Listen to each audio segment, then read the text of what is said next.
पौराणिक कथा के अनुसार गोकुल नगर में वैखानस नामक राजा का शासन था। एक दिन उन्होंने सपने में देखा कि उसके पिता नरक में हैं और कष्ट भोग रहे हैं।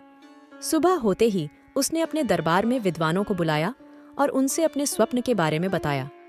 राजा ने बताया कि उसके पिता ने कहा कि वे नरक में पड़े हुए हैं। वे यहाँ पर नाना प्रकार के कष्ट सहन कर रहे हैं। तुम नरक के कष्टों से मुझे मुक्ति दिलाओ। राजा ने कहा कि उसने जब से यह स्वप्न देखा है तब से बड़ा ही परेशान और चिंतित है। राजा ने सभी विद्वानों से कहा कि आप सभी इस समस्या का कोई उपाय बताएं जिससे वह अपने पिता को नरक के कष्टों से मुक्ति दिला सके। यदि पुत्र अपने पिता को ऐसी स्थिति से मुक्ति नहीं दिला सकता है तो फिर उसका जीवन व्यर्थ है। एक उत्तम पुत्र ही अपने पूर्वजों का उद्धार कर सकता है। राजा की बात सुनने के बाद सभी विद्वानों ने कहा कि यहाँ से कुछ दूर पर ही पर्वत ऋषि का आश्रम है। वे त्रिकालदर्शी हैं। उनके पास इस समस्या का समाधान अवश्य ही होगा।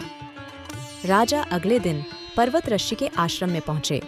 उन्होंने प्रणाम किया तो पर्वत ऋषि ने आने का कारण पूछा। राजा ने आसन ग्रहण करने के बाद अपनी सारी बात पर्वत ऋषि को बताई।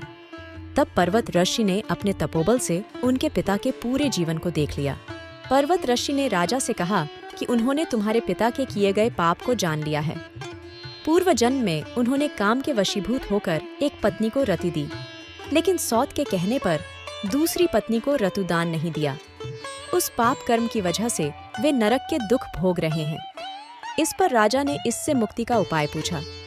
तब पर्वत ऋषि ने कहा कि तुम मोक्षदा एकादशी व्रत को विधिपूर्वक करो और उसके पुण्य फल को अपने पिता के नाम से संकल्प कर दो। इससे तुम्हारे पिता नरक से मुक्त हो जाएंगे। जब मोक्षदा एकादशी आई तो राजा ने विधिपूर्वक व्रत और पूजन किया। फिर बताए अनुसार उसके पुण्य फल को पिता के नाम से संकल्प करा दिया। उस पुण्य फल के प्रभाव से वे मुक्त हो गए। उन्होंने अपने पुत्र से कहा कि तुम्हारा कल्याण हो। इसके बाद वे स्वर्ग चले गए। जो भी इस व्रत को करता है उसे मोक्ष की प्राप्ति होती है।